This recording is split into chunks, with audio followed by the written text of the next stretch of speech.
What's up, guys? Welcome back to the Uncensored Critic podcast. Thank you for tuning in. As always, it means the world to me. So thank you, as always, for that.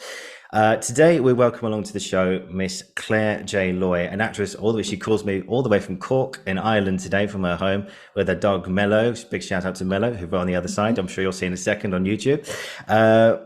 Let's take a moment to introduce Claire. So Claire is an award-winning actor from Cork. She trained at the Bow Street Academy and in Dublin and the Gaiety School of Acting with practitioner Tom Kibbe. Oh, Tom Kibbe. Did I say that right? Tom Kibbe? Gibby. Tom Kibbe, Yeah. thank you. Yeah. She's known for her portrayals of, quote, determined and complex women with an edge of defiance. Thanks to IMDb for that. She's worked across audio, theatre, TV, and film. For audio, you've heard her voice in Being a Woman is a Nationality with BFI and Chris O'Neill and Whispers. For theatre, she has appeared in Daughter of God and Erin Connolly and the Children of Lear. For TV, Casualty for the BBC, Vikings Valhalla for Netflix, Bodkin also for Netflix, The Girl at the End of the Garden with Dyehouse Films and Bonnie Dempsey. For film, she's appeared in The Gates with Stephen Hall and also starring John Rhys Davis, who you might know as Gimli from Lord of the Rings, and In Orbit, a famous short film directed and written by Katie McNeice, which she was nominated for the Best Supporting Actress at the Underground Cinema Awards in Ireland, but she won the Best Actor Award for at the Disappear Here Film Festival in 2020, and she also won the Best Supporting Actress in a Short Film at the South Film and Arts Academy Film Festival in 2019. Her performance was dubbed by critics as, quote, intense and intelligent. And so here we have Claire along today. How are you? Good after that. That was brilliant. Thank you very much for that lovely ego No, boost. hey, it's all you, mate. It's all you. But how are you? You okay? I'm good. Yeah. Just chilling out. I've just spent the end of last week in the theatre doing a little bit of development work with an Irish playwright, Irene Kelleher, which was lovely. Just table work, doing a little bit of investigation of her characters and asking loads of questions, and it was brilliant just to be in a room with the Yeah. actors, There's actors playing. in the room. Yeah, actors and writers and a director and stress free and Yeah. no show at the end of it quite yet, but Yeah. we'll get there. Is there potential for the future? Is this coming to town Oh or? yeah, Irene is a prolific writer. She's done a lot of one woman shows and kind of two-handers, and she's toured the States, Ireland, the UK. She's brought shows to Edinburgh, and this is her first full-length play, and it's three sisters. It's actually going to be, it's brilliant, and it's really character-led as well, which is a tough call for a writer to really nail those characters, but she's doing it. So yeah, I think they're going to produce it next year. Good stuff. But we were talking before we came on about it. Sounds like it was a very productive session and for you to be a Yeah, part of it, it sounded really exciting. it is, but like she has the script in such a way that there was something for the actress to ask her, because it's so fleshed out already. Like she's just so close to being, yes, let's go. And Right. she's also she's really talented and lovely, Yeah, so which is brilliant. important. Yeah, that's the important thing. Yeah. Is it too much to ask for the title, or is that kind of under hushed tones at the moment? Oh, I don't think she wants that out yet. Okay, Maybe. okay. Oh no, she's posted on social media. No, I can. It's called This Sister. This sister. Okay. Yep. Right. You heard it here first, guys. You heard it here Yes. first. Yeah. And if Look you forward get a to it. chance to see any of Irene's other work, definitely give her a chance. She's great. Yeah, great stuff. Is she primarily, does she like to focus on Irish stories, or does she like, first of all, is she Irish? I don't know I don't know the girl. She is. She's Irish, and she does. She's really nailed the outsider in a rural community. Oh, That's nice. she is. We were saying to her, Irene, you have this character is incredible, and she's like, oh, really? Yeah. Yeah. So she has she I think is the Lighthouse is her latest work, Mm. and I think that might be going on tour next year. Oh, So brilliant. she's busy next year. Yeah, Nice. her Nice. work is amazing. Yeah, she's Yeah, going to be and the if playwright. yeah, and if you are young, if you happen to be a young female or female identifying actor watching this, her earlier work is superb for young actors. Brilliant. Oh, I've picked her up there. yeah, absolutely. No, here we go. There's a bit of promotion in there. If you heard it here Yeah. first, guys, this is great. So let's jump in, Claire. We have the first question for every guest, which is to begin at the beginning, as Dylan Thomas says. Where did it all start for you? The love of acting. Where did it come from? Oh, okay. So this actually kind of might be interesting enough because I'm relatively late to a career as an actress. So I did Okay. a little bit of acting as a child, and then I went to university and studied archaeology and forgot all about it. And during my and I got my degree, but never practiced as an archaeologist, and it didn't really ignite any passion in me. As a child, I wanted to be an archaeologist or an actress. When I was growing up in sort of semi-rural Ireland, archaeology was really the only accessible one of those. So that's the one I chose. But I was left really frustrated, and because I didn't really want to be an archaeologist. And I Yeah. went about doing loads of different jobs, and I took up acting again as my hobby. And then just coincidentally, and with a lot of luck, I started to book professional jobs. I was Mhm. starting to get paid for it, and I was like, "This, what's going on here?" And so then I decided to transition from doing those various bits and pieces of like working at a factory or like retail work to doing to train as much as I could at night time. I had to like I don't come from your traditional like middle class theatre background family. Mhm. So I would work during the day and train at night, and I did that for a long time. I would say about 6 or 7 years of trying to find as high quality training as I could get. And then when I was 31, 32, I said, okay, I want to be an actor. I made the transition into fully focusing on being an actor. Mhm. That led me to get a job in a drama school where I was working with kids after school and their hobby. Like, acting was their hobby, and a few of them have subsequently gone on to train and become professional actors, which is lovely. Mhm. And then about 6 years ago, I was privileged enough to be able to give up that day job and focus totally on acting. Mhm. So I kind of started as a 31-year-old woman. For a woman in the industry, particularly because I wanted to focus mostly on screen, that is very late, unfortunately. But working out, touch wood. Good. No, I'm sure it is. I'm sure it is. So tell me about your time at the Gaiety School of Acting. What was it like there? Yeah, so it was the gay. So they are based in Dublin, and they had actually come down to Cork because there were so many people applying for training, and they were like, okay, there's people here who we could train up. And so I trained with them on and off, I would say for about 4 or 5 years, again at that nighttime thing, doing it as much as I could. And they would also then put you in touch with different people who would be running workshops all over the country or in the UK. And I would, go through all of that. And we did everything from sort of spread out that you might do full time in a degree, but probably not to a degree level, to be perfectly honest with you, but spread out over the night courses over the many years that I was going. So we would do everything from voice, body, movement, character work, script analysis, but we didn't do any screen. It was all theatre. Mhm. And after that, I went to study at Bow Street, which is in Dublin, which is a screen specialist. So they only train screen actors. So a lot of people might graduate from the various colleges, theatre schools, and come to Bow Street to up their screen skills. Mhm. I studied with there for a while with the different practitioners that they have there, and parallel to that, I met an incredible practitioner called Tom Kibbe, who I don't know how he ended up in Ireland, but he is from New York, and he had worked at Warner Brothers. He had run various theaters in Los Angeles, New York, had worked in casting, and was doing his PhD in like an acting practice and how he would train other actors. So he needed guinea pigs. He needed actors who had never done Meisner, for example, to see how he would approach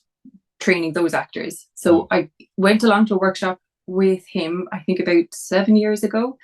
And he is my kind of go-to coach. I work with him consistently since then. He is outstanding, Nice. brilliant. And Like he was creatively life-changing, artistically life-changing, spiritually life-changing, incredible. Because I knew throughout all the other things that I was doing, okay, I can produce this kind of performance, but I knew that there was something else. I knew I was capable of doing something else, and Tom enabled me to discover the skill set to let that out, if that makes sense. Absolutely, absolutely. Yeah. And tell me about his foundations. What was it about him that made him so good? How does he like to work? He trusts his idea is if you're coming in trained already, you have access to technique, intellect, all of that, but maybe what's missing is trusting you, the human being, Mm. and that you are absolutely enough. You don't need to be layering things on, just slow, steady, trust yourself. And he, because as actors, really, it's the only thing that we have going for us. We could all be trained to the same level, all have proficient work, proficient accents of various dialects, etc., etc. But the only thing that's going to make me different from the person next to me who's also auditioning is the me of me and the her of her. And Mm. he allows people access to that That's and good. the full creative freedom that allows you. And I suppose he teaches this thing that he's starting to call active relaxation. So, I've been watching the European or the World Athletics Championships that are on at the moment, and Mm. they go to the sprinters who are the fastest people on the planet, and they go, "Oh, how did you feel that race?" And she would go, "Yeah, brilliant. I was really relaxed." And like, yes, that is, look what her body is doing, which for the actor is look what her creative self is doing, and look how relaxed she is, and she's only able to do it because she is that Mm. relaxed. So he enables people to do that and really gets you to train with absolute specificity your instinct, Mm. which is yourself. That Yeah. was quite a rambling answer now, sorry. Yeah, But no, he's don't be incredible. silly. Don't be silly. And That he was great. starts off really simply. He takes all the mystery out of acting and he takes it from this sort of cerebral exercise into just a practical thing that you can do, Mm. which is just nice and simple. Yeah, just one thing because I went to GSA last year, so I'm an official grad now. Is that Yay. yeah, life in the big world. But one thing that I think really demystified for me was just like that word you mentioned there, just relaxing, Yeah. and we did a whole. I think I did about 12 weeks of Meisner training at one point. It was really Mm. good. At first, it was a bit like I don't know, what is this? We're asking each other the same question again and again and again. Yeah. But ultimately, but after a couple of weeks, I thought, oh, okay. So just feel the response you get from the other person. And of course, being a kid doing Amdram, I thought you had to have this big kind of response when Yeah. someone says something to you. But actually, when we're talking now, it's I think Robert De Niro talks about how you don't have to do anything, nothing. You hear things and it'll take care of itself. Yeah. Just let you trust yourself, let your body do the work, and let the craft just take care of itself. And that was a big Mhm. takeaway from that. Was that something similar to what Tom taught you? Yes. Yeah. Yeah. We did a lot of Meisner repetition exercises, independent activity exercises, and when I suppose it makes you, in the great sense of it, hyper alert and aware to your environment, to your Yeah. own self, and to the energy that's coming at you. Now, Mm. I think some people get confused and they think, oh, what you're trying to do is match the energy of the other person, as in copy them. But no, you're like, oh, okay, that person is this and this and this. And it's really freeing. And when in the class, you probably found this as well, Mm. because it can be difficult, I think, in that moment to identify what it is that's happening to you. But when you're observing the other people in a workshop or class doing it, it clarifies quite a lot because you can see the difference.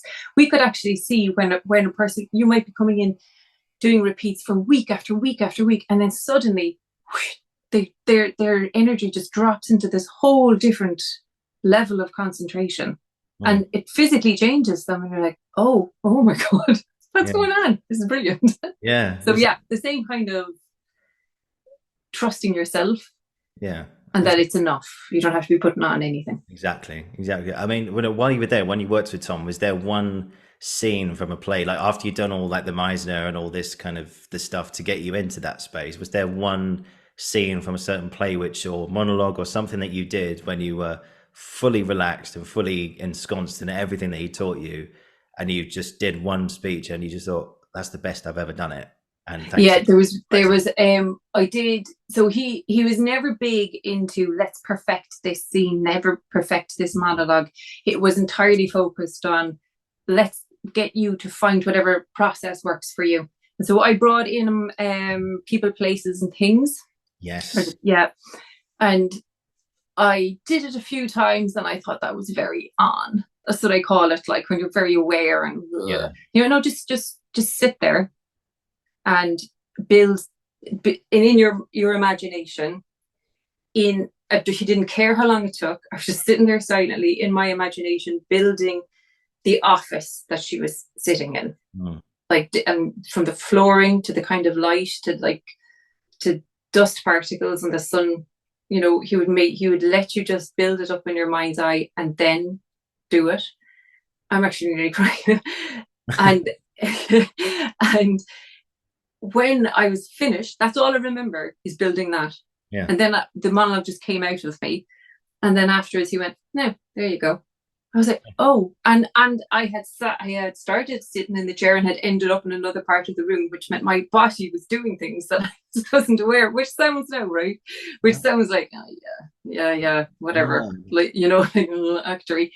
But it's true. Like and I was like, oh, right. Okay. So I don't know if it was the best I had ever done it or if it would have gotten me a job or anything like that. But it was a point at which I understood what it felt like to be truly relaxed but active as a character. Yeah. Like and so because my body has experienced it, then it was easier to get back into that state of being again. Yeah, I think another thing. Yeah, no, of course it makes sense. Yeah, yes. I think another thing was that I remember doing a speech from a play called The Caretaker by Pinter. We were talking about Pinter before we came on, about so many interpretations. People find it inaccessible. I've talked a lot about it on the show, but in reality, it's not. I think Pinter is very accessible and it's brilliant. But there's one monologue in a play called The Caretaker where the character Ashton talks about the after effects of him having electroshock therapy. And I remember doing it once, and it was very kind of like, just like, I've got to get the words out, I've got to get the words out.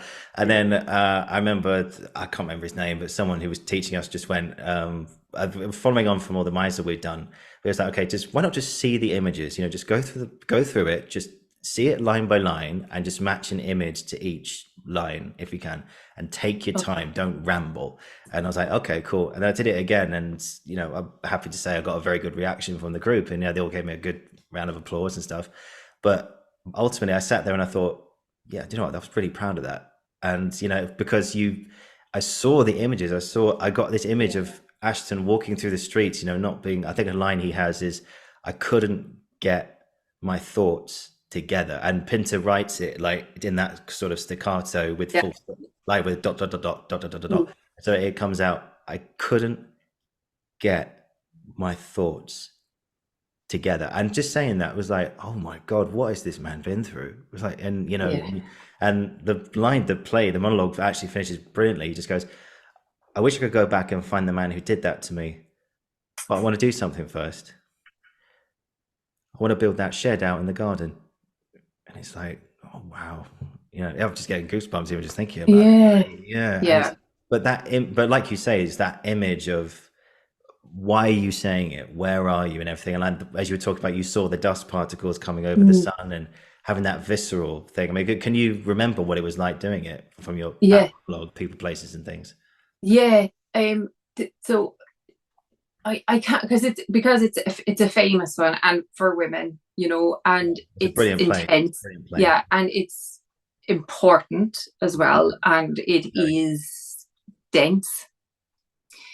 So that's all external stuff. So that's not character, that's not place, that's not what am I doing, right? Do you know what I mean? So doing that kind of really taught me to get rid of all that external stuff and just be what people call present, and not overthink, trust. And it felt like nothing.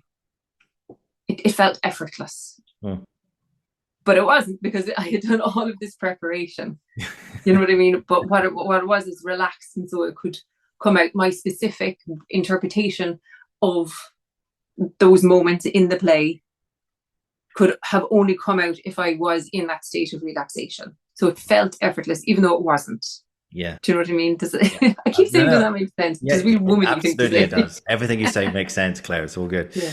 Um, And what's great, actually, just as we're talking a little bit there about process, yeah. what the ultimate thing that I can take away, and I still do work with Tom, Mm. is when I get a script, it could be anything, it's film, TV, theatre, voiceover. I'm always asking, the first two questions I ask is, right, so, okay, so where am I Mm-hmm. and what am I doing? And they inform so much of that being present and building your images and taking the time to just build them. And the more you practice doing it in workshop or class or just at home on your own or on a table read or whatever, when you get to set or you're out on location or you're in a workshop room or whatever, because you're exercising your imagination so frequently and with such specificity, when it comes time to do the work, Yeah. it can just happen because you're exercised or warmed up, if that makes it does Yeah. make sense. Of course, yes, it does make sense. It does. It does. So, in terms of with you've done some work in the theatre and stuff. Yes, I yeah, can imagine. Remember speaking to someone on the show about a story I heard about Richard Armitage because he did The Crucible back in 2014. It was an amazing production. Again, that's on demand if you want to see it. It's on digital theatre. It's amazing.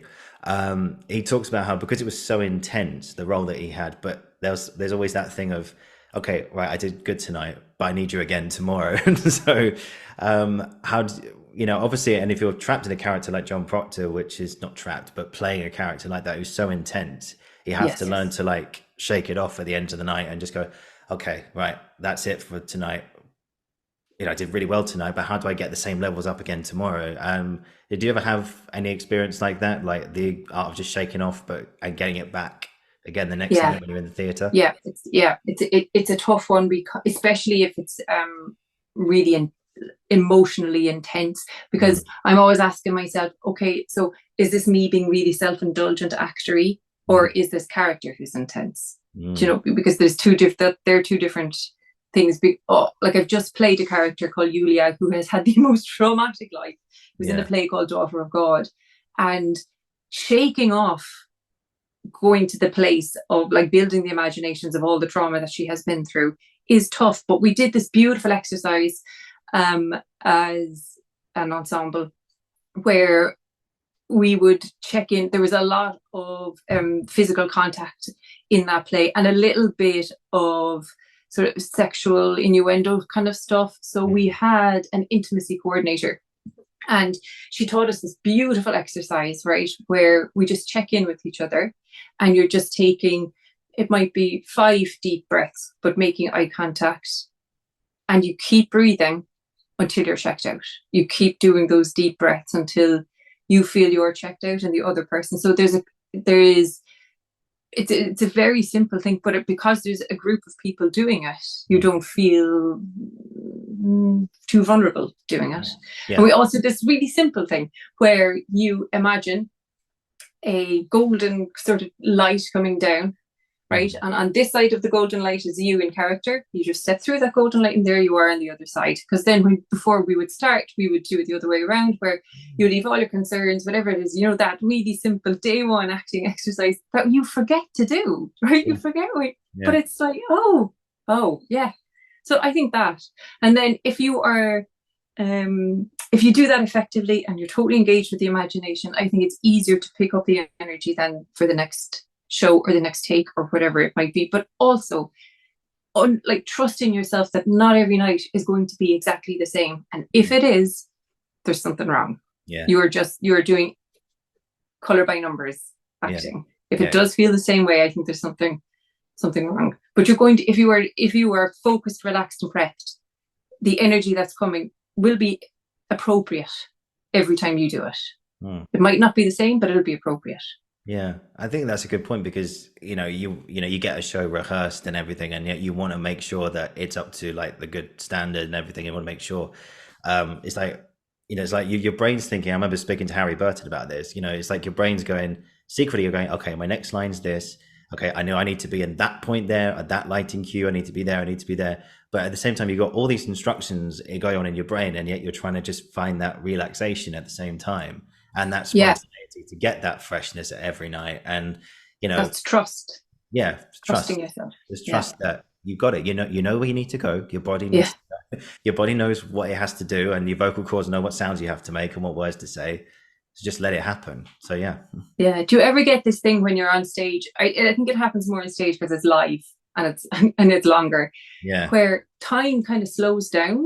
Like Yes. when you're looking at it on paper, you're going, "How am I going to do that and that and that, and say this and do this and do this?" But then when it's happening, the whole world kind of opens up and time moves at a different pace or something.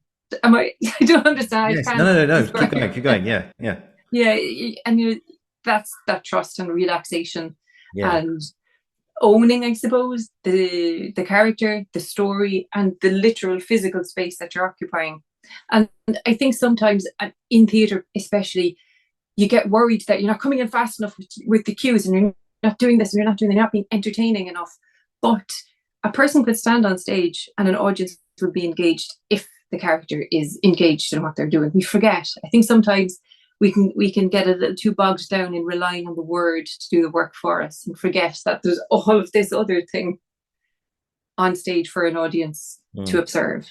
It's like, but then you have to be comfortable being observed. yeah, yeah. If you don't like being observed, you're in the wrong business. That's it. Yeah.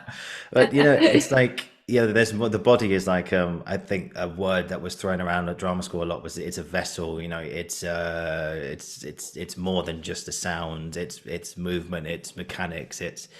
You could do a lot. Again, going back to Pinto, I think I can't remember what the play is called. I think it's Mountain Language. I could be wrong, but there's one moment where one character just does this. Like he goes up to another person and holds his. In the script, it says forefinger and little finger out like a kind of rook, and just twiggles them just like that. It's like an art of intimidation in a way. I feel weird even doing it, but even just that small little movement, you're not saying any words, and yet you're like. If I was an audience member, you're going, "Oh God, that's not very nice," but all you're doing is just moving. Yeah, because you've committed to just doing it. Yeah, like you can overthink as well. But I love when you're watching an actor and their body does something that they have no idea that they're doing. It's just this little gesture that comes out. Like I remember during a lockdown, there was. You do, was it during lockdown, and you'd record like a 30-second Shakespeare thing for Twitter, and loads of actors were just sharing it. Yeah. Who is the actor? I can't think, but he was doing this. I think it might have been The Fool. He's just doing this teeny tiny little 30-second thing, and his upper lip quivered, and it was like, oh my God. I don't know what it was, but everyone under the comments was like, oh, the lip thing, the lip, like he's speaking Shakespeare, and everyone just went, oh, that lip thing. Well, he was totally in it. And it could have been read as, kind of disgust, aggression, or maybe like a sadness thing. He was about to cry or something, but it was just, oh. But you could not have written that down. I'm going to do that now on that line. That's what I'm going to do. I'm going to make my lip quiver. Everyone see what a brilliant actor I am. Going to make you cry. Make them shiver in their seats. But run out the door. Yeah, I can't watch this anymore. No, but a very famous one I think is Anthony Hopkins in Silence of the Lambs. I'm not going to do an impression because I can't do it. But do please go on. Oh no. Because this will get clipped and I'll get embarrassed. Anyway, you know what sound it is anyway. He does that thing with his lips when he goes, I ate this man's liver with some fava beans and a nice Chianti. He goes, I can't do it. Should I just try? Should I try? Okay, that's enough. But we know the thing. Yeah. You know the thing, guys. Okay. Yeah. But when I remember the first time I watched that, I think it was the film's 18 rated. I might have been a bit younger, so I was being a bit naughty.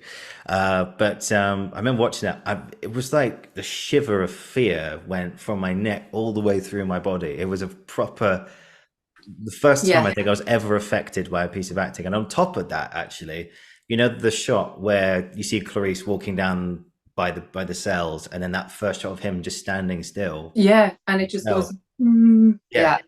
That I was like, my whole body just went cold. I was But just, you know why yeah. that is? If there's, that's my favorite film, Silence of the Lambs, Oh, and the cinematography is outstanding. But there's a thing where in those really frightening moments, all of the camera work is from Clarice's point of view, mm, so which is you.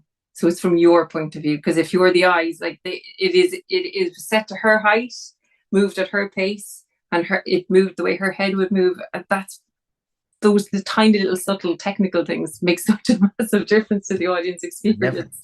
never thought about that. That's brilliant. Yeah, it's Wow. it's me, and so there's a lot of like doing the thing that you're not supposed to do in screen acting of just looking down the lens. If you really watch that film, there's quite a lot of it, Yeah. especially in the interview scenes when she Yeah. first arrived Yeah. at 'Cause the I think Anthony hospital. Hopkins, that first scene in particular, the camera is literally just looking straight at him and he's looking at us. He's looking Her, at yeah, the audience. yeah, But yeah, he's looking at Clarice, but we're the ones looking into his eyes and yeah, you see the evil behind his eyes and everything. And yeah. it's, do you know what? There's a question I thought about this. Someone said this to me once, is that if you look at all the men in that film, they're all trying to hit on Clarice or trying to put her down, but they're not serial killers. But how Hannibal Lecter is a psychopathic serial killer who treats her Mm, with respect. And there's yeah, that interesting dynamic. I'm thinking, okay, look, we're not trying to say Hannibal Lecter treats women nicely because he's a psycho, but it's, and anyone in general. But yeah, so that was an interesting area. But yeah. you see the in the eyes and everything, and it's a testimony to. Well, I think this is another interesting topic. Actually, is that another phrase from drama school last year was the camera does the work for you, because this is particularly for Mm, screen only. For theatre, you've got to use your whole body, but yeah. for But you can screen, you can use your whole body too in camera, oh yeah, of course, yeah, which just of course, yeah. But the camera does the work for you, and I think just a little thought with, in particular with those close-ups, the camera just goes, yeah, yeah. yeah, we'll pick that up for you. We'll expand it onto the big screen and the IMAXs and stuff. So Yes, yeah. yeah, But the trick again is it's one thing to be relaxed on stage.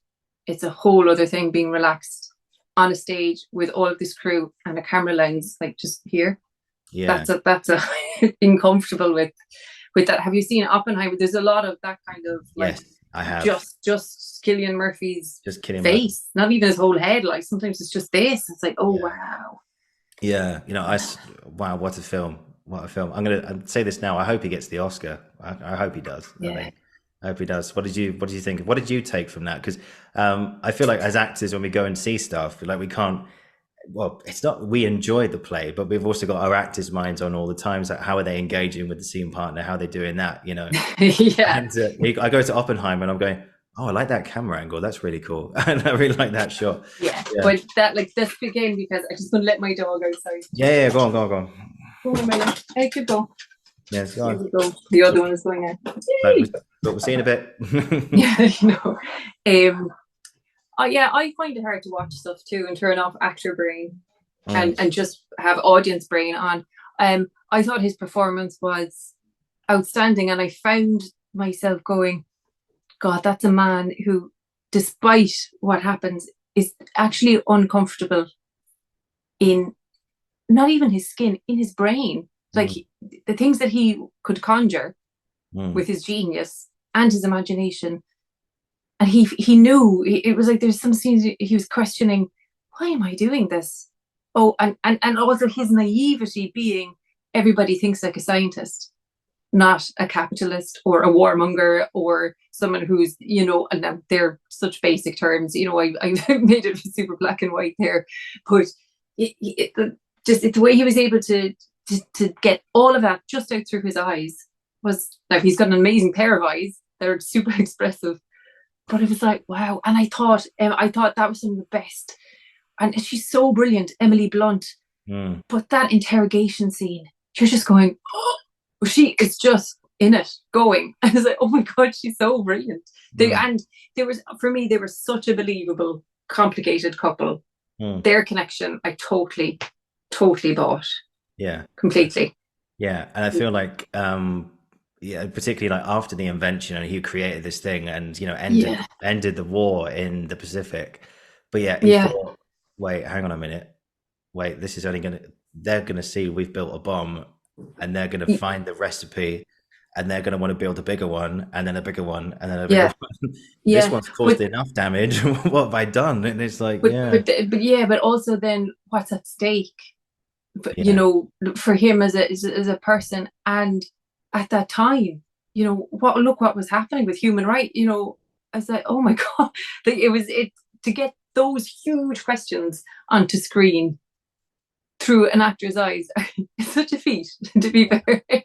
yeah. And the fact he lost all the weight as well. He's like a skeleton in this thing, isn't Yeah, he? Yeah. yeah, and he's not a big man anyway. Like, so that must have been No. just tough. But yeah, well, I thought he was phenomenal Yeah, he in was it. spectacular, spectacular. Yeah, God, I feel like we could talk about that for ages, but we could, and we really could. rights and wrongs, and which they kind of touched on a little bit, and but it wasn't about that. It was about him as almost an unknowable person. Mm. And to make a film about an unknowable person, and yet you come away wanting to know more about him. Yeah, That, oh yeah, I get it. I get it now. yeah. Do you Yeah, know why what? he's such a brilliant filmmaker. I saw some parallels with. I remember walking out the cinema thinking, because I saw The Imitation Game with Benedict Cumberbatch, which I thought was an Yeah, amazing film. yeah, It's almost like Oppenheimer reminded me of he was America's kind of like Alan Turing in a way. And yeah, obviously their circumstances are very different, but yeah, they both created something which helped to win the war. And yeah, yet after that, Alan Turing, was put in prison. He was disgraced by society, and now Oppenheimer, to some extent, had the same thing as well. He was disgraced, saying, "Okay, you might have ended the war for us, but now you started an arms race. What the fuck have you done?" And which it's is like, exactly what he told them was going to happen. yeah, They weren't listening. Yeah, yeah. we could get very passionate about it. Oh, so, yeah, so we'll be up. Yeah. We could do like a whole film review thing on that. That'd be great. But absolutely. So anyway, let's sort of talk about you a little bit more now. I feel like we talked about Oppenheimer for a little while, but so just going back to yourself now, Claire. So you've done drama school. So you're out. What were your first few years like? And of course, that brings me on to how did you find your agent? Yes. So the first few years, I took the approach of say yes to everything because I didn't really know what I wanted to do. Some people come out of training or enter the industry knowing exactly what they want to do, what kind of artist they are, what kind of actor they are. I wasn't like that. I was like, I'll do everything and anything from commercials to radio to shorts to like indie feature. Like I was like, yeah, I'll do everything. Yay, And then as time progressed and the artist in me began to develop, I became frustrated with some of the work that I was willing to do. Yeah. I thought, right, I've got to do something about that. And I heard through an actor friend of mine about this book called Self-Management for Actors, which was written by a woman called Bonnie Gillespie. Yeah. She is in the States. She was a casting director. Maybe she still is. And I'm actually not sure exactly what she does, but this book is brilliant. Yeah. And what it did, I read it. And I read it with, I'll be honest, with a bit of a cynical eye, but I thought, I don't know what I'm doing, but this book might help me. And it certainly did. And reading the book, it helped me to identify the type of actor that I am, the type of art I want to make, the type of stories I want to tell, and who are the team who can help me to achieve those things. So there could be fellow actors, other directors, producers, casting directors, all of that whole writers, you name it. And in the book, she teaches you how to identify those things and then how to find those people and build your community. So the first thing I did was realize that I actually needed an agent. I had an agent already who I just got by just emailing randomly, right? The thing that you're not supposed to do. And I just got lucky. Right? But she decided, she was based in London, and she decided, actually, do you know what I'm going to do? I'm going to retire as an agent, sell my business, sell my house, and move to Ireland, right? So I was like, oh, okay, I'm going in opposite directions. Okay, small steps. So she did. But what that meant was I was in a position of having a few professional credits that happened through this agent, and being able to approach a new agent without going, well, my current agent is awful, that, because you don't want to be doing that, right? Even if it's true, you need to work your way around not saying that, right? Or at least put a positive spin on them anyway. Yes. No, that agent, both, she was great, but she just retired. She moved in a different direction. Yeah. So what I did was, using the information that I had learned from the Self-Management for Actors book, I put together a strategy for finding an agent in Ireland. And it took ages, and I'll go through how I did it. Right. First thing was, I went onto IMDb and I looked on Spotlight and I just asked around. So 3 different sources. And I wrote down every single talent agent in Ireland in a list, right? Just put out a spreadsheet. I wrote it all out. And then thinking about what kind of actor I wanted to be and what kind of work I wanted to do next, I began to research that. So I thought to myself at that time now, right? So we're going back about 5 or 6 years, maybe, so pre-pandemic, maybe. I was like, okay, what I really want to do is I'd love to do art house features. Their equivalent of a short film, art house short film. I'd love to do something a little bit sci-fi. I'd love to do fantasy theatre, and a little few need to start building. And here I was thinking now with my business head on as well, right? Which is something I think actors can struggle with tapping into. And I wanted to start building up my credits on TV so that one day I could quite legitimately, in terms of like past experience, start booking bigger roles on television. But you have to work your way up, right? So it can appear sometimes that, oh God, sure, herself, she was like a lead in that short film, and now suddenly she's Channel 4 series. What's going on? How did she do that? But if you look at her IMDb, she spent years working her way up. It didn't happen overnight, but it might seem that way. Yeah. We all know that, but then like it in the book that I was reading teaches you how to find out that information. So right, so far I have my list of agents, and I have a list of the work, the type of work that I want to do. Type as in what genre, where, and how big the role was, right? As opposed to the type of character. If that's too specific for this stage of my little plan. Yeah. And so then I went on to each agent's website, and I just gave them a quick glance. I went, right, okay.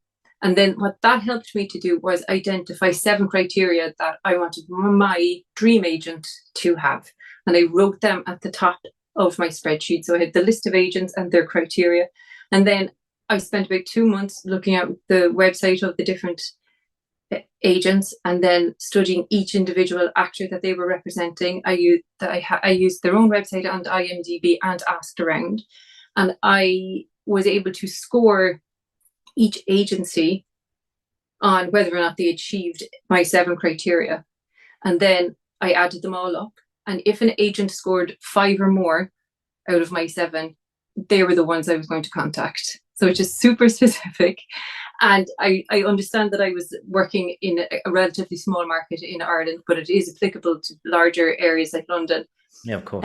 It's just going to take you much longer to do. But it is worth it, right? Because you don't want to be just contacting any random old person. You want them tailor-made as much as possible to you, because you're hopefully going to have a very long professional relationship.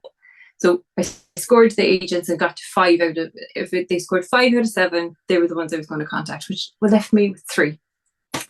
So I put together my materials, headshot, show reel, CV, if I was in a show coming up, invitation to that, the usual thing that you're told to do. Yeah. And then I wrote an email and I tailored it to each individual agent. I didn't do a blanket call at all. And I made sure that my email read professionally, but more importantly than that, had a bit of my personality in there as well. Because I'm not a kind of, when casting directors say your headshot must look like you. And of course, like it does look like you. But I think what they really mean is it must feel like you. So the energy of you that's in your headshot needs to be the energy of you that's on that tape, is the energy of you that comes into that room. So it's the same, I think, when you're contacting agents. The energy of you needs to be present in that email. So I explained to the agent who I was, quick overview of credits, training, CVs, spotlight link attached, all of that kind of stuff. Yeah. And I was very direct and said, I'm going to be in Dublin on this day and that day. I'd like to meet you for coffee. So straight away I gave them 2 options of a date and you can meet me for a coffee. And 2 of them said yes. One I have yet to hear back from years later. And the first one I met, Alex, and within 30 seconds of meeting her, I was like, yeah, I can feel comfortable with this woman. We had a rapport. Yeah. It was professional back and forth, but also friendly back and forth, similar sort of sense of humor. And I went to that meeting with my notebook with a couple of questions that I wanted to ask her. And before I could even ask her, she was answering them already. So she kind of knew what I was going to ask. So I was like, yeah, that's a good sign. That's a good sign. And maybe people might be wondering what kind of questions. They're entirely up to you, as your 7 criteria are, or however many, how many of them you want to have. But things to ask an agent be all about the money stuff, like the percentages and that kind of thing. Maybe advice on, look, do I need to update my headshot or my show reel? What way are they? And they would have studied it because they're there meeting you. What about my CV? Is there a gap in my training? All those kinds of little things that you can ask them. But also the kind of ongoing day-to-day things of, how do you prefer to be contacted? Is it a phone call? Is it a text? Is it WhatsApp? Is it an email? And they'll answer you, and they might say things like, yes, but I don't panic if I don't respond to you straight away. Or, you know what I mean? Those That's good. Admin questions that are handy to know, because you want your communication style to be complementary as well, as opposed to just about, oh yeah, you've taken me on because there's a gap in your book for someone like me. Yeah, it's like you want to know that they're as interested in you as you are interested in them, and they want to work with you as much as you want to work with them. Yeah. Yeah, you are not an employee, and they're not an employee of yours. You are a team, hopefully working towards the same goal.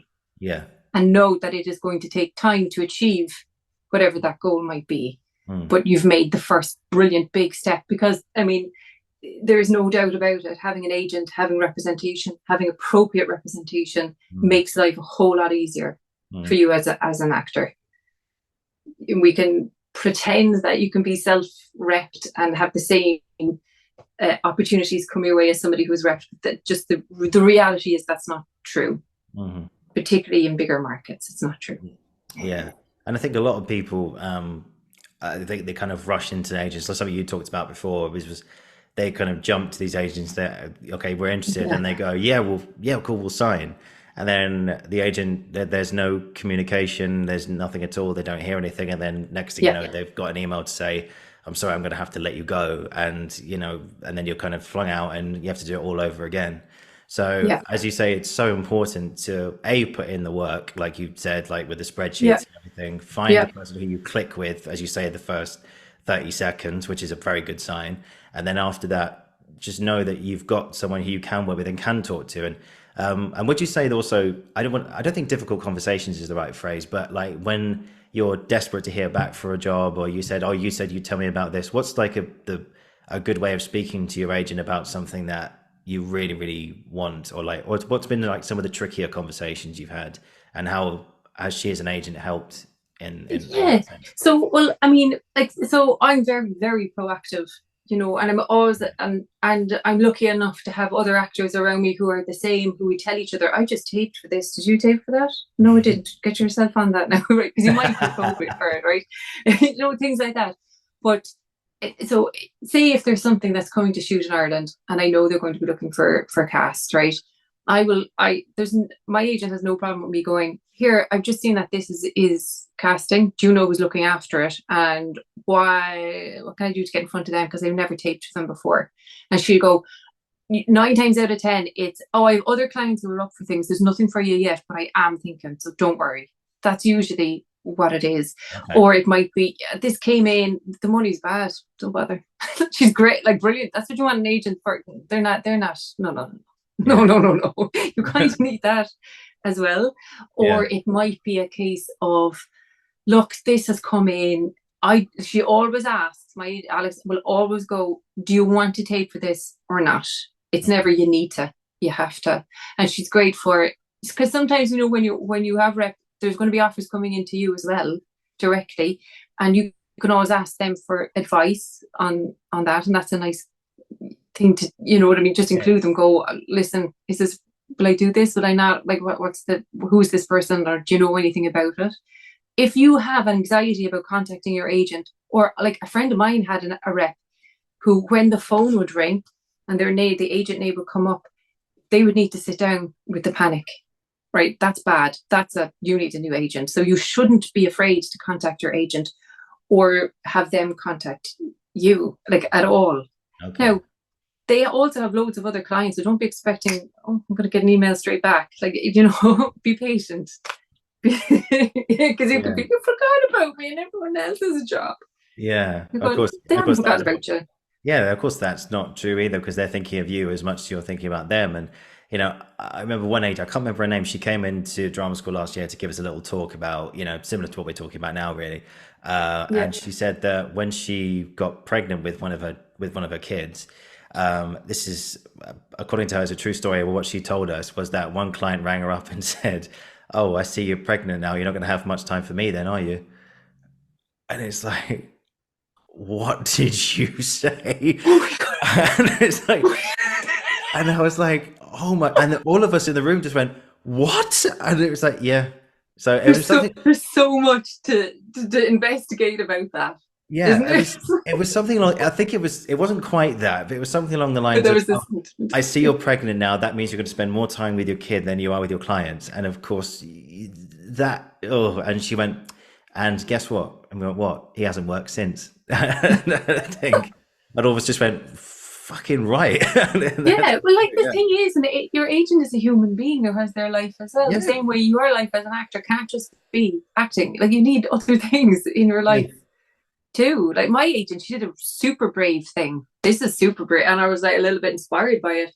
During lockdown, she had the opportunity to move to France because most of her job is going to be like going to shows As you do. or doing yeah, I know, Yeah. like or like working remotely anyway. So she said, look, I'm just going to see how it goes. And she's living in the south of France, I'm but it hasn't really impacted us at all.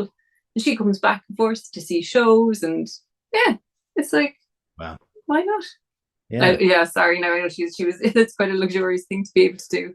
Yeah. Just move to France. Yeah. We'll cover you. It's all right. Yeah, Lucky you, yeah. huh? One thing you've also talked about is how one thing that really made you click with your agent was that she was a bullshit free zone, Oh, yeah, and you know, which I think is a huge advantage. yeah. Right. So I sat down. She said, and I said, listen, you know, my dream role would be Doctor Who. Right. I would love to be Doctor Who. And she looked at me and she went, that's not going to be me. He's going to do that for you. Brilliant. I love it. Thank you. Well, Love it. And there's a casting honesty that is the came best up. policy, as they say. Yeah, Yeah. there's a casting that came up. I won't say what it's for because it's huge. Like Yeah, I'm enormous, one of the biggest shows on the planet. And I don't know how I saw the casting breakdown, but it was by accident and it wasn't yeah. through my agent. And I went, that's me. It wasn't me. It was me 10 years ago, maybe. Right. Me 10 years ago, if I had a whole load of like international credits under my belt as well. Right. And I Right. emailed her and I said, Yeah. such and such is looking for such and such. I think you should put me forward for it. And she went, Claire, okay. I know, you know, and she went, I'll try. Yeah, I mean, it's almost that look and that voice, which is to say, yeah, that's not gonna No, it was on email, happen. so I'm just editorial. I'm doing the actory thing now, like of adding all of that in. But I could sense, yeah. But she did, and I didn't get a tape even. But Yeah, I mean, but you need someone like to kind of balance be as ambitious as you are, but also go calm down and yeah, one step at a time. relax, Yeah. relax. Yeah, I think while we're on my dream role, I think I think every guy. I'd love to play James Bond one day. Would you? Yeah, I'd love to do it, but I don't have as much. I need to build more experience. I mean, I've done a fair bit. I mean, if I may say so myself, but I think there's further to go before you conquer possibly the biggest role, one of the biggest, if not the biggest role in cinema history. So, Yeah. Yeah. yeah, and like Doctor Who, like I think you'd say is the Yeah. biggest TV role in But TV okay, history. so Yeah. if we want to talk about it there, like with specificity about those roles, what is it about those characters as opposed to the role that attracts you? What's the the actor of you? Like the Bond one is a fascinating one because a lot of guys have that, and I think at the heart of a lot of guys wanting to play. Here's me, and I'm speaking for men. That's not what I'm trying to No, do. go ahead. But I Go think ahead. at the heart of that, right, is Yeah. a longing for nostalgia. because you probably would have watched it as a kid, and it's a big adventure-y kind of a thing, as opposed to this brutal maniac who goes around killing people. Yeah. It's the nostalgia thing that I think it Yeah. attracts people. The same way in Doctor Who, it isn't the Doctor Who. It's a little bit of that nostalgia, but it's also having this, as an adult, a child fantasy of just adventure. That's, both quite playful things. But I suppose in terms of, going for roles that you would really love, if you're identifying those two with Doctor Who and Bond, when you break them down into what it really is, you can actually find roles that you could access that are similar at their heart. They're similar. Yeah. Yeah, I'm just trying to think. Because look at Bond, who there's so many spin-offs like the Bourne Legacy, and all that kind of thing. There's countless things like NCIS 24. All these things that are similar in tone and stuff like that. But there's, like you say, there's something about Bond which goes, there are other shooters, there are other people who kill for a living, but that's the one that they're most attracted to. And I think, like you say, it's the nostalgia. Like, Doctor Who's been around for decades, and just quickly, who's your favorite, by the way? Who's your favorite Doctor that you've seen? Christopher Eccleston. Christopher Eccleston. That's a good. I know that's I thought he was the one who got that. Yeah. The dark side of the Doctor, and the sadness of the Doctor. I think for him, and but I think Matt Smith changed the face of it entirely. Yeah. No, I'm a David Tennant guy, I have to say. I thought I thought he was brilliant. I thought he's a great actor anyway. Like, God, do you know what I mean? I mean, do you remember oh God, right, I'm going to go into Doctor Who like just for 1 second. But there's an episode, David Tennant, probably my favorite yet least favorite at the same time. Now, just to be clear, I absolutely loved the episode. I thought it was brilliant. But the reason why I say I least liked it was because it scared the living daylights out of me. And it was, do you remember Blink, that episode with the weeping angels? I knew you were going to say that. That is terrifying. That's like statues petrified. Are the new clowns. It's terrifying. Yeah. I mean, and it came out in 2000, I think it was 2007, I think, or 2008. Anyway, early 2000s. I remember I was around my friend's house at the time. It was a Saturday night. The four of us were just over 10, 11, 12 years old, very young. And we just thought, what's on the TV? Oh, Doctor Who's on tonight. Let's watch that. We didn't sleep for about 3 nights. I was terrified. And but again, it's that thing that's what makes it so special. That's what makes it so attractive, because you can still have that reaction after all these years. Yeah. You saw it, right? You saw the episode? Yeah. What did you think? The same. It is absolutely terrifying. And it's so, but you know what it is? Because there's a childhood great game called Grandma's Footsteps. It's probably called something different, where kid one goes like this and turns their back, and a group of kids, like this person is going 1, 2, 3, and then they have to turn around, and the other kids have to sneak up. But if they're seen moving, they're caught and they're out of the game. Do you know that game? That's what Blink reminds me of. A little bit of that, which is this really old game like that you played as a kid. It's like, oh God. And it also is what's really terrifying about it is that the horror happens when you're not looking. Because when you can't see. And it's great. I'd love to read some paper on the psychology of Blink. I'd love to do that as well. But I tell you what, one of my moments was the bit that really made me jump. That first jump scare was when they're deciphering the tape. So slight spoiler, guys. If you haven't watched it, just mute now, go watch it, and then come back. That'd be great. But it's the moment where I obviously just remember Carey Mulligan's in it as well. That was when Carey Mulligan was building her way up and everything. Now look at her. She's killing it. But there's a moment where they're deciphering the tape, and David Tennant goes, "Don't blink, don't even blink. Blink and you're dead. They are fast. They are faster than you can imagine. Don't turn your back. Don't look away, and don't blink." And simply just goes, "Good luck." And they goes, "No, you've got to come back. I'll rewind the tape. What good would that do?" And then suddenly both of them realize they're not looking at the angel, and they go, "You're not looking at the statue. Well, neither are you." And then slowly they pan up to the camera, and this and then the angel's there. The three of us, I have never jumped out of fear before or since. Honestly.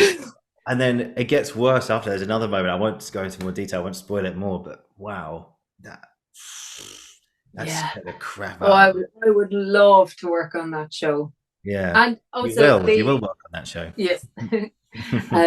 There's equally terrifying jump scares in The Haunting of Hill House. Have you seen that? Yes, I have. Yes, very good. Do you know the one I'm talking about? The big Oh, in there's the so many. car. Which one? It's in Uh, the first season. the car? Did you say? In the car, yeah. Oh, wow. That's like it. You can't even scream at that one.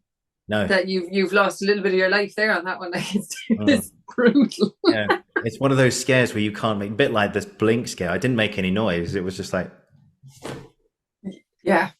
Yeah, and it stays with you. Like yeah, and it's I there, love that. stored right there.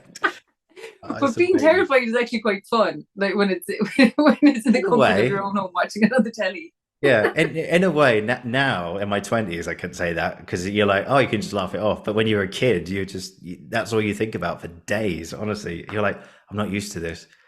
It could be, and like whenever I saw like a statue afterwards, I would think, "Oh, is that gonna is that gonna take?" Beside either. I've got to keep an eye on it. But yeah. But anyway, that's an interesting point because one of your videos on YouTube that I've seen your channel by the way. You do Right. a lot of beauty stuff as well as acting advice as well. The link to that is down below. It's like you did this video because obviously we're talking about James Bond and Doctor Who. These are jobs that we would just jump at and we would Yeah. absolutely say yes, yes, yes, yes, yes. But you did a video about how to say no to the job Yeah. and be comfortable with Yeah. saying no to the job. So Yeah. to tell me a bit more about that. Yeah. Saying no to a job, it took me a long time to get to a place where I could say no, and mostly out of guilt. Mm. Right. So a person comes to you and tries to offer you a job, and oh God, you just feel so guilty. I used to feel really guilty, no matter what the reason for saying no is. But like you can't say yes to everything. So reasons, I suppose, about why an actor might say no would be scheduling. You can't make it work. Or two, it might be that it's the same role again, kind of thing, just in a different format being offered to you, and you want to move on to something else. And so the person who's asking you, I suppose, that point of that video was for the people who are receiving that no, as opposed to the actors giving the no, to not take it personally. And it could also just be that the script isn't, you're not connecting to the script or the offer that's coming at you, or it could be that the approach was completely unprofessional and you don't have to feel guilty about saying no, saying no to that. Yeah. Or it might be a case of you're at a point in your career where things that you would have said yes to 2 years ago, your gut is telling you, in order to make the leap to that next level, you're going to have to start saying no to these other things and put your full focus and energy toward this. Yeah. So that might be like saying no to day roles, for example. Yeah. Or depending on what the day role might be, because maybe you've done 5 or 6 of them already, and you're like, I think I've proven myself as I can hold my own as a day player on something. You know what I mean? But that's brave because you're saying no to money, and you're saying no to a couple of days on set or whatever it might be. And every actor's no is going to come for them at their own time. I don't think there's any set guideline for it other than trust in your gut about when it's time to start saying no to things and why you're saying. And if you can clarify why you're saying no to it, that's a great step forward for you. It might be just, I don't want to say yes to this. I don't really like that character. But then what you need to do is take time and go, am I afraid of playing a character like this because it's too much of a challenge? Or am I saying no because I just don't want to? Do you know what I mean? That's two. You need to establish where your no is coming from. Because if it's coming from, that we just had a conversation about being afraid and how great it is, but there's creative fear as well. Like, about maybe a little bit of self-doubt. I won't be able to do it. I won't be able to do a good job on that. I've never done anything like that before. And if it's that, then I think that's a yes. But if it's a no of, I really can't face doing another role like this again, then that's a no. Do you know what I'm saying there? It's good because there's power in saying no as well, because I think yes, because I think another thing you said in the video was, say if someone offers you the same, I think you mentioned it just now as well. So Yeah, say you've just finished another rom-com, and it's like, oh, do I really want to do another one? Yeah, it's probably good money, but I'm getting a bit of track now. I think I yeah. think you don't want to be typecast. I think, and that's No, something I never ever want to happen. But yeah, but at the same time, say that yet that fifth offer of a rom com has come in, but the person offering it, yeah, you're like, wow, God, there's something about them. mm, So when I'm looking at projects and whether I'm going to do now, I'm not getting a whole load of straight offers, right? You know what I mean? I still auditioning for things, yeah, yeah, but yeah, I'm evaluating. Okay, I've played this role before. Fine. Who is this person? Who is this writer? Who is this director? Who are this team? And they could be brilliant. And I'm like, okay, I've played the role before, but I've never worked with people like this before. So that so you're balancing all the time about weight, like adding a weight to the role, but then also the experience and also the creative challenge, and then seeing how this person might work on set or in like a 6 week rehearsal period, or whatever it might be. But if it's a straight no across the board, then it's a definite no. yeah. Yeah, I think you mentioned the video about you get a good analogy about percentages. So if it feels good 60% and but the money is 10 out of 10. No, what did you say? Hang on, I've written it down. I don't want to hang on. It's here somewhere in amongst all this. It's a bit like when I was doing my chart for the agents. Like if it's gearing towards a 60% of a yes, then Yeah, off we go. But if it's a job like commercials, no one's yeah. doing commercials for the creative No, challenge of it. You're doing no. it for the 15 grand. Like, let's face Yeah, it. yeah. I went for an advert for boots once, and I had to go. Let's reclaim our foreheads. And I was like, okay, can you do it again, please? Okay, what do you want me to do? I'll just do it again. I was like, Yeah, okay. yeah. Reclaim foreheads. I'm going, what am I doing? What am I doing?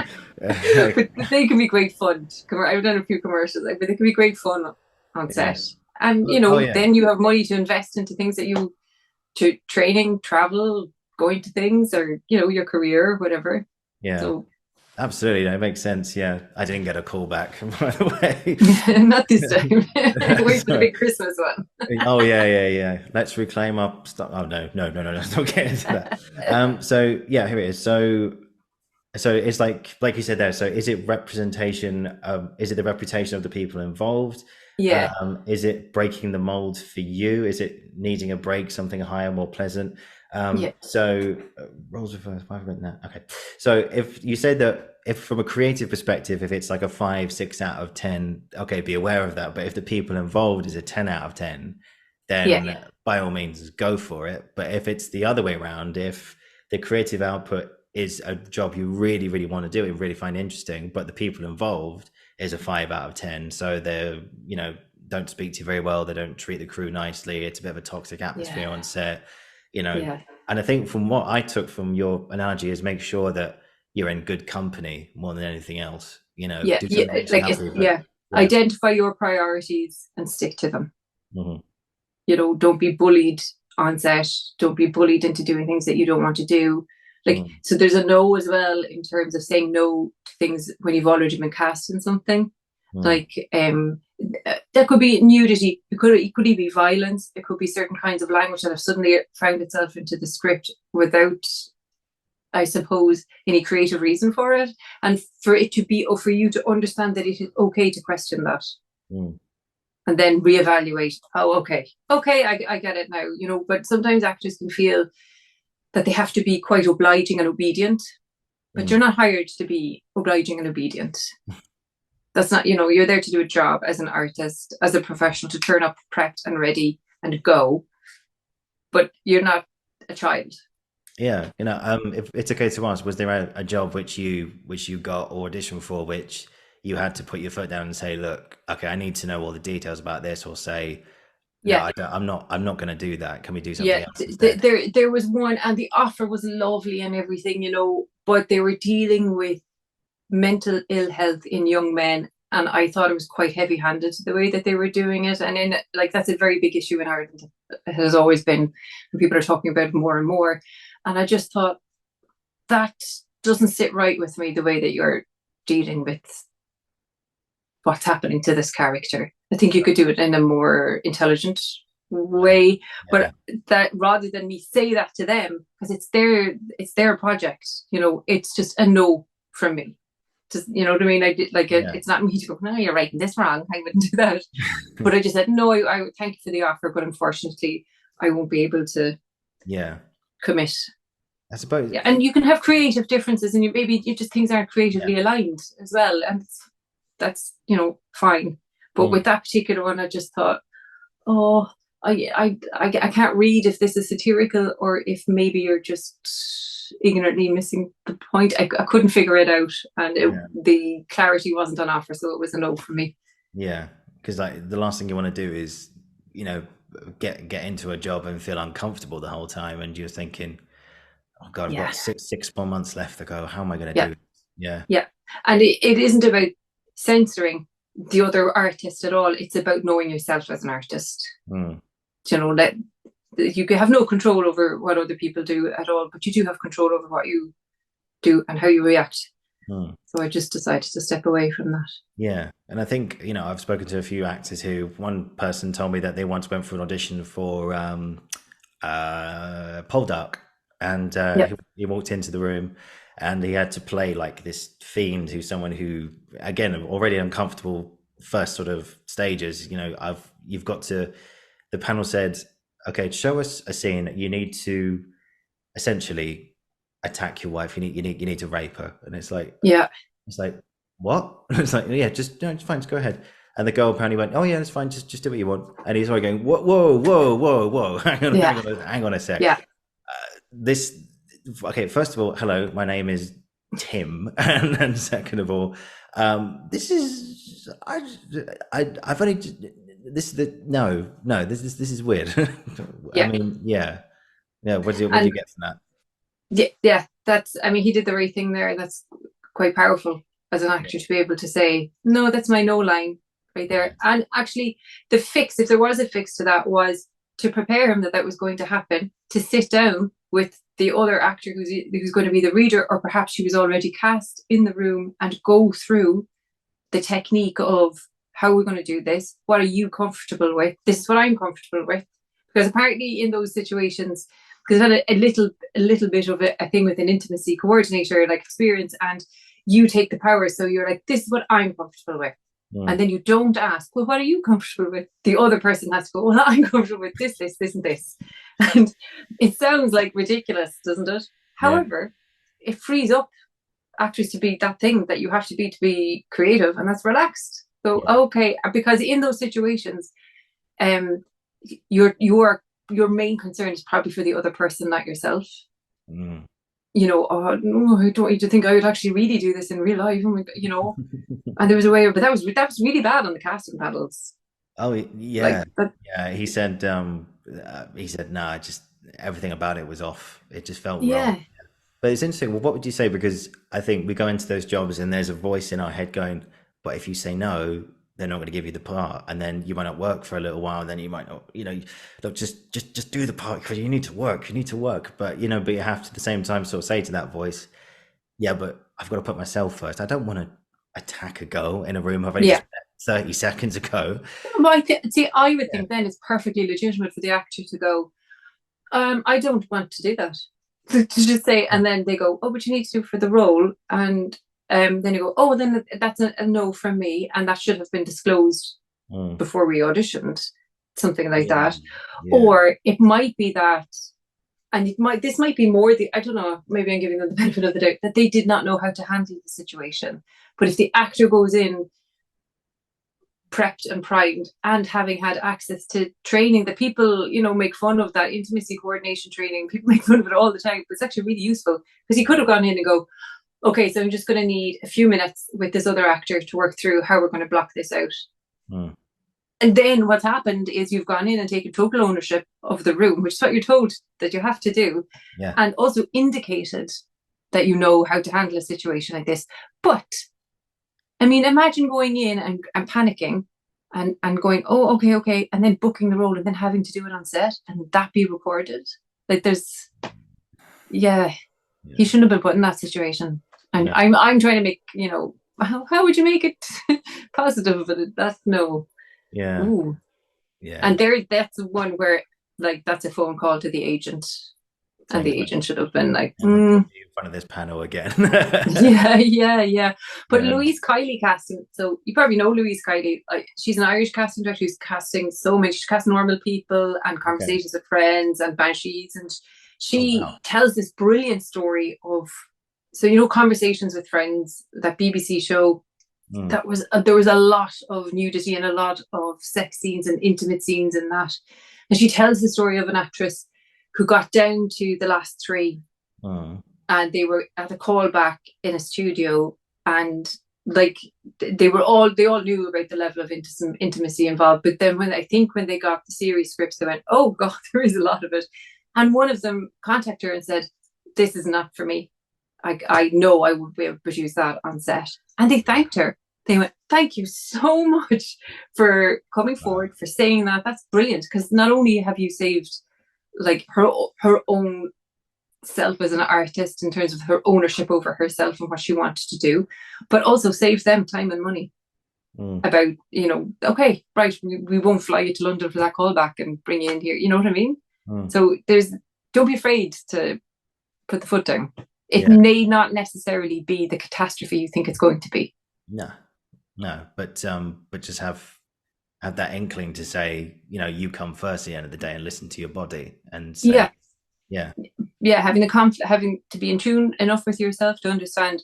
No, I feel uncomfortable, and it isn't the good uncomfortable that we kind of strive for as actors. It's the uncomfortable that's a no. Mm. And also, what it does is, so say you go in front of that casting panel and you refuse to do it because they didn't even warn you it was coming, and they never call you in again. That's okay. That's fine. Why would you want to work with people like that? So let them kind Mm. of just clear themselves out of your path. That's fine. I'm all right about it. Absolutely, absolutely. I think that's a good lead on to. I didn't mention this in the intro, but you actually were part of Banshees of Inisherin. Martin McDonagh, but sadly your part got edited out. Yeah, Yeah, or cut yeah, out. Yeah, sorry about yeah. that.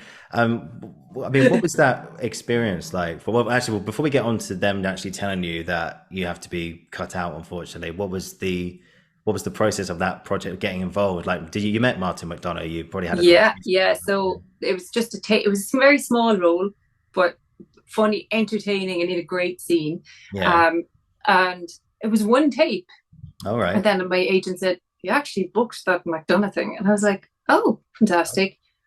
And then it landed about who I was going to be working with, because they told us who the whole cast was. And they immediately sent the full script. So the script was like a one breath script. You just went, oh, his writing it just flows. Characters just flow. Situations it was like, oh my God. And so I was excited creatively, probably for the first time in a long time. I was like, this is, that tingly that you get when it's a Yeah. job that you're like, oh, wow, wow. And I went up to Mayo to shoot it, which is a beautiful part of Ireland. And were blessed with the weather and everything. And he has such a command, a quiet, confident command of on a set. He isn't a screaming or roaring or kind of a director, Mm. and he speaks to everybody, no matter who you are, with the same level of respect. So like little old me there and then Colin Farrell over there got the same kind of just back and forth. Um, and so it was personally, creatively, and professionally a really positive experience. Mm. And to be when it was such a small role, obviously you don't have that much. I suppose what's the word I'm looking for? Responsibility, right? You're not carrying the film. So there is a freedom of being able to observe how the others who are working at the top of their game Mm. operate on set. And it is kind of reassuring that it's the same as everybody else. They're Mm. just super talented. Yeah. But like during one of the scenes, it was very apparent that Colin Farrell was going to be nominated for an Academy Award in this silent 20-second thing that he had to do. It was like, oh, wow, wow. And when cut was called, the whole room just went, literally, there's just this very delicate intake of breath. And she just sat back and went, oh, wow, Wow. Oh wow. And I can't explain or really put into words what that was, but I remember going back to the hotel and just texting. Actually, it was my acting teacher texting him and go, "That guy's going to win an Oscar." I thought he'd win. He didn't, but I was like, he was next level. Yeah. Simple, beautiful, clean storytelling in Yeah. terms of his performance, and the costume, just the glory, like the costumes, so much thought was put into it, and Mm. the detail of like just the type of the scene that I had been in was it set in a church, and it didn't end up being in the film, but just the detail of the design of the church, the sound of the church, it was a real one.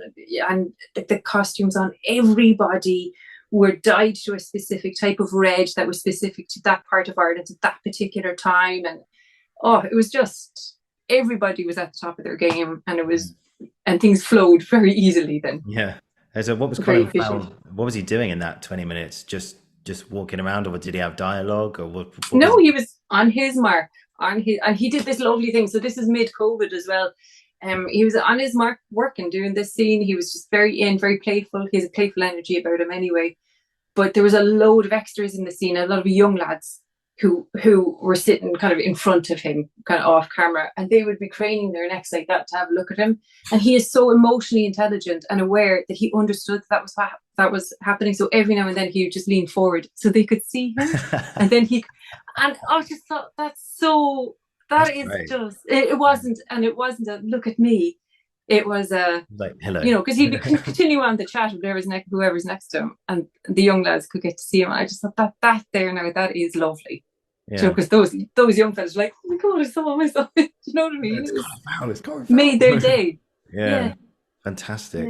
yeah. Yeah, I'm sorry to say that you sadly that what you did in that church didn't make it into the final cut, No, unfortunately. And I've got a few active friends who have had a similar experience. They were like, "Oh, I did this film. I'm really yeah, excited. We worked with some big people. It was great. I can't wait for you all to see it." And then a week yeah, later, they go, "Oh," and someone goes, "Oh, I can't wait for the film. When's it coming out?" And they go, "Yeah, I'm not in it anymore." It's like, yeah, what? Is it? No, I got cut out. yeah.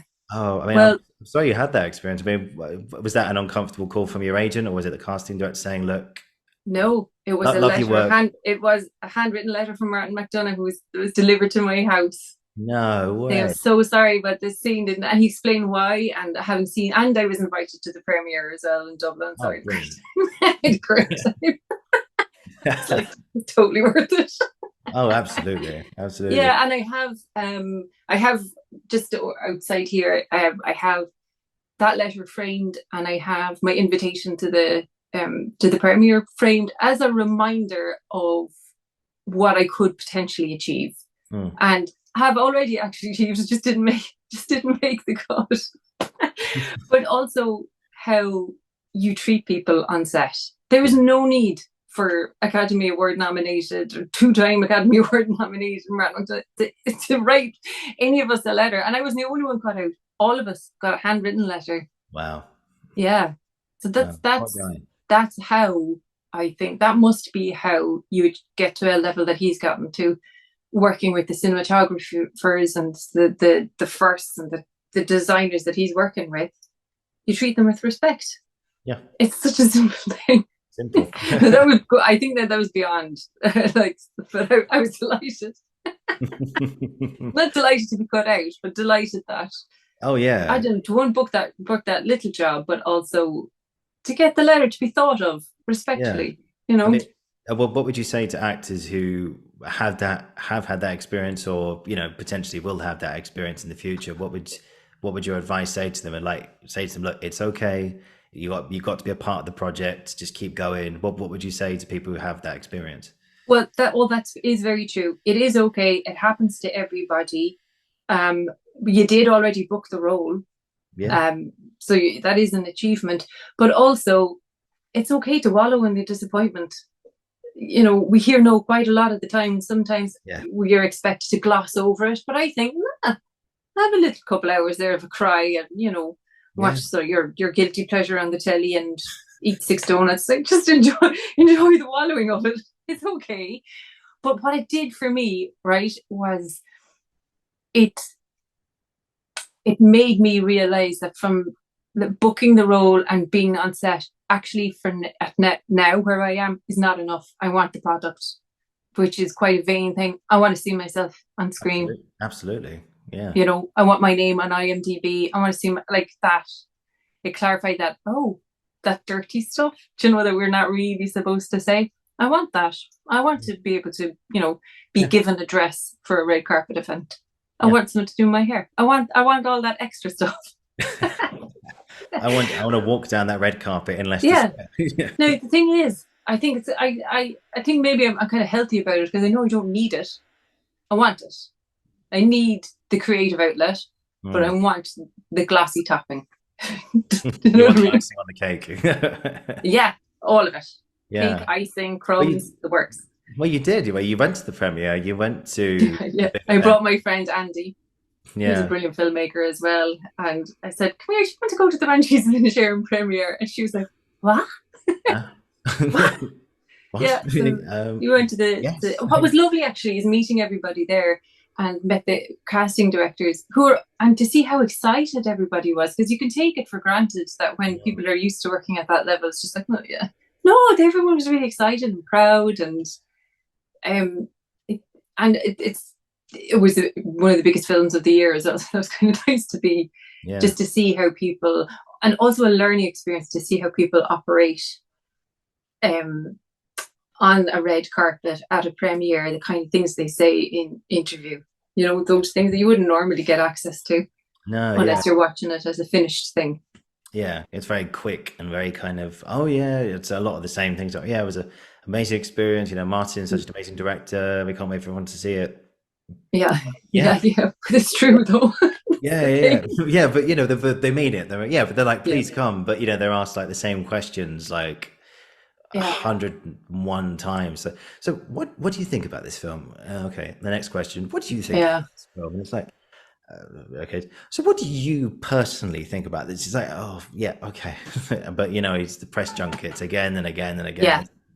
But I'm learning how to do that. And another thing that I'm just going to rewind about my experience on set. The catering was outstanding. It was like, just as an example, like for the lunch, you could have like a hot lunch or like a salad and stuff. So I had the salad because it was boiling, and we were in these big wool costumes.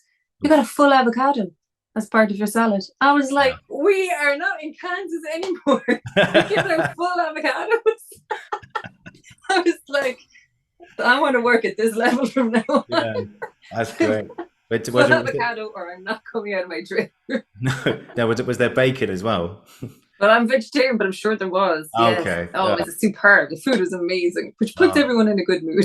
Absolutely. Yeah, wake up, full avocado, bacon on toast. on an Irish island, picturesque location, Martin McDonagh. What more could you ask for? I mean, it's donkeys. It was brilliant. Donkeys, plenty of donkeys. Yeah. Just tell me again. You spoke about that story before we came on about. Would you mind telling the story about the double rainbow again? Oh yeah. So like when I arrived to set, they'd already like shot so much of it, and usually when you arrive, you can sense if it's going well or not. You know, when you arrive onto a set, and everyone was in such good mood. So I was like, oh, how's it going so far? And they told me this amazing story that they were shooting inside the pub that they built, I think, especially for the film. And Colin Farrell had to storm out or exit the pub. And when he got out of the pub, he turned around and said, quick, quick. And the whole camera crew went out because when he walked out, he was perfectly framed by a double rainbow. Just naturally, just came out. And like people, you know, when you see that film, I don't know how much, you know, special effects or whatever have been, you know, to jiggery pokery clouds and stuff, but that is how that part of the world looks. There's like the double rainbow, and then there's like sometimes there's like a whole field of just this clean blue sky, and the sun was blare and like blasting, and it's October in Ireland, so that was unheard of. Yeah, but that double rainbow thing, they were very excited about. I don't think it ended up in the film either, so it was just me and the double rainbow on the floor. These are deleted scenes. It's just you in the church at a rainbow. Tears coming down. I know. I bet anyone who watched them going, why didn't they put that in the film? Because that's a rare natural occurrence. Well, they would have won the Oscar, you see. There It is tipped them over the edge. there is that as well. Claire, this has been so much fun. I think that's a really, really good place to sort of come to a close. I think just that story, just image and everything, all kinds of images going through my head right now. It's brilliant. Thank you so much for today. This has been amazing to hear about your journey and Banshees, and of course your advice as well on just everything from saying no to the job to getting an agent has been very helpful. And I'm sure anyone listening to this, like myself, is really taken a lot away from this and much more aware of what to do. So thank you for sharing all this. This has been amazing. I just got one final question for you today. Is a closing question for every guest, which is, what's been an experience or experiences, you might have answered this already, but what's been an experience or experiences you've had in your career up to this point that you'll never, ever forget? Okay. Actually, yeah. There was one. All right. Okay. So, oh God, I reckon it might have been about 7 years ago. Right. So, and when I tell the story, I include all of the Banshees and all of that in this. I was doing some drama workshops with an organization called Headway. Do you know Headway? I think there might be called something else in the UK, but they're an organization to help adults with acquired brain injury. And I was asked, I had volunteered there before, and then a couple of years later, I was asked to come in and just do some acting workshops, drama workshops, with some of the clients there. And I would meet them of a Wednesday, I think it was, and we would do like a 2 to 2.5 hour workshop. When people have brain injuries, sometimes their short-term memory is really affected. So I had to devise the workshop into just these little chunks, and they wanted to devise a show that they had written themselves. But because their short-term memory wasn't great, we had to improvise, and we did a lot of Brechtian kind of stuff. But I remember there was, at that time, I was feeling, oh, do I want to be an actor? What is all this about? Feeling sorry for myself, right? But I was sitting there, and they were doing this improv based on a bus where they had to insult you. They came up with this, right? They had to give the worst insult possible. And I was just sitting there and watching these 10 people who have been through the most horrendous things you could possibly imagine, right? Who are just rolling on the ground laughing at the joy that acting was bringing them. And I thought, and it's not like, oh, they're so inspiring. It's not that. It was like they instinctively knew joy. They just had, oh, there it is. There is that joy in play. So it's probably that. I'm just visualizing it now in my head. They'd set up the chairs in the bus and they were just roaring laughing. So it was joy that when I saw people who were new to acting really experience the joy that you and I might take for granted and can sometimes leave us when we're career focused and I need to achieve this, but they just tapped into that. So I think it might be that. Yeah. Fantastic. It just goes to show that, life, just kick back and have a laugh. Things happen, but yeah. And like the worst thing that could possibly happen happened, and they were still laughing. What I mean? They could still find the joy and humor and character and the courage it took to try and do a new thing that they had never done. Like they'd never really done acting before. They were there killing it, and I'm like, and improv as well, which is really difficult. So it's just, improv is scary. Oh my God, these people are so talented. They're freaking out. Incredible. Amazing. Honestly, this has been, I still have so many more things I'd love to ask you, but I've taken up enough time of yours already. But I'd love to have you back, Claire. Let's do this again at some point. I'll see you on the set of Doctor Who. Yeah, I'll see you on the set of James Bond. keep your eyes wide, because I'm coming for you. I'll see you there. I'll be like, oh, she's coming. Just you doing this. Coming closer. Be the angel. Oh God, a Bond Who mashup. Yeah. Yeah, I mean, who would win? It sounds fun, but how would it work? That's a good question. Yeah. You need a baddie. Oh no, it needs. Do you know what? It needs to be the master. Is the baddie who's invented time travel. Yeah. There's James Bond shooting at aliens, like his alien accomplices that are all around him. Yeah. That might work. Nah, we're gone wrong. Maybe. Oh, let's put that on the maybe pile. But It's all good. No, but Claire, I'd love to have you back. I'd love to talk to you even more. I still got more questions about your short film, of course, In Orbit and self-tape. So I'd love to have you back in the future. We'll do some more of this. That would be great. No If worries. Yeah. Brilliant. If you just stick around, I'll just finish the recording. I'll say goodbye to you one-to-one. Wow, what an episode. Guys, thank you so much for watching. Thank you for listening. This has been the Uncensored Critic, and I'll be back soon. And for the bottom of my heart, Claire, just thank you for your time and just thank you for today. This has been great.